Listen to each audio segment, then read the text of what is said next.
This video sponsored by Buy Mode. இந்த ஆப்பில் நீங்கள் பர்ச்சேஸ் பண்ணக்கூடிய எல்லா விதமான ப்ராடக்ட்ஸும் ரொம்ப மலிவான விலையிலேயே கிடைக்குது. இதில் நிறைய ஆஃபர்ஸ் அண்ட் கூப்பன்ஸ் ப்ரொவைட் பண்ணுறாங்க. ஸோ இதோட லிங்க் உங்களுக்கு டிஸ்கிரிப்ஷனில் கொடுக்குறேன், யூஸ் பண்ணி பாருங்கள்.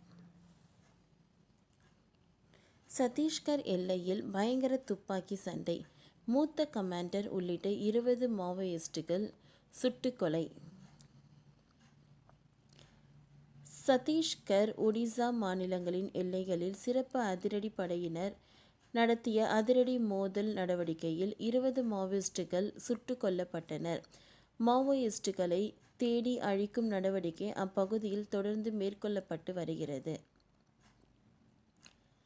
சத்தீஸ்கர், ஒடிசா எல்லையில் நுபாடா என்ற இடத்தில் இருந்து 5 கிலோமீட்டர் தொலைவில் உள்ள அடர்ந்த வனப்பகுதியில் மாவோயிஸ்டுகள் முகாமிட்டு இருப்பதாக அதிரடி படையினருக்கு தகவல் கிடைத்தது.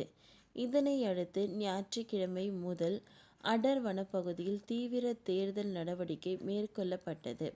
இந்த தேடுதல் நடவடிக்கையில் நேற்று 2 பெண் மாவோயிஸ்டுகள் சுட்டுக் கொல்லப்பட்டனர்.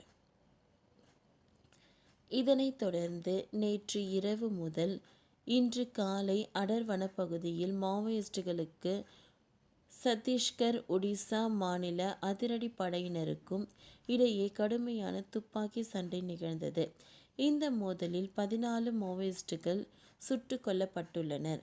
கடந்த 2 நாட்களாக நடத்தப்பட்ட தேடுதல் நடவடிக்கையில் மொத்தம் 20 மாவோயிஸ்டுகள் கொல்லப்பட்டுள்ளனர்.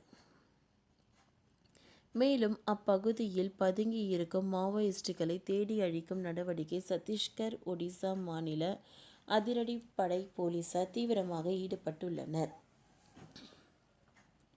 இந்த மோதலில் ஜெயராம் என்ற சலபதி என்ற மாவோயிஸ்டுகளின் முக்கிய கமாண்டர் ஒருவர் சுட்டுக் கொல்லப்பட்டுள்ளார். இவரது தலைக்கு பாதுகாப்பு படையினர் 1 கோடி பரிசு தொகை அறிவித்திருந்தனர்.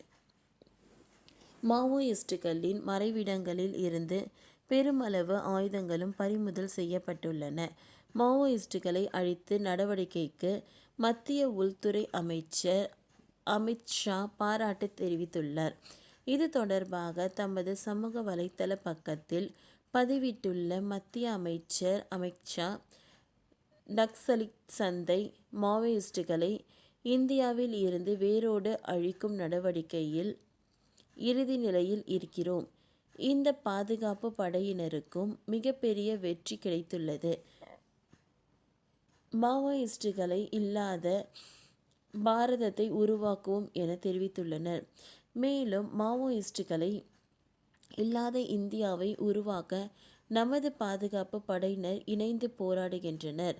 நக்சலிம் ஒழிய காத்திருக்கிறது எனவும் மத்திய அமைச்சர் அமித் ஷா தெரிவித்துள்ளார்.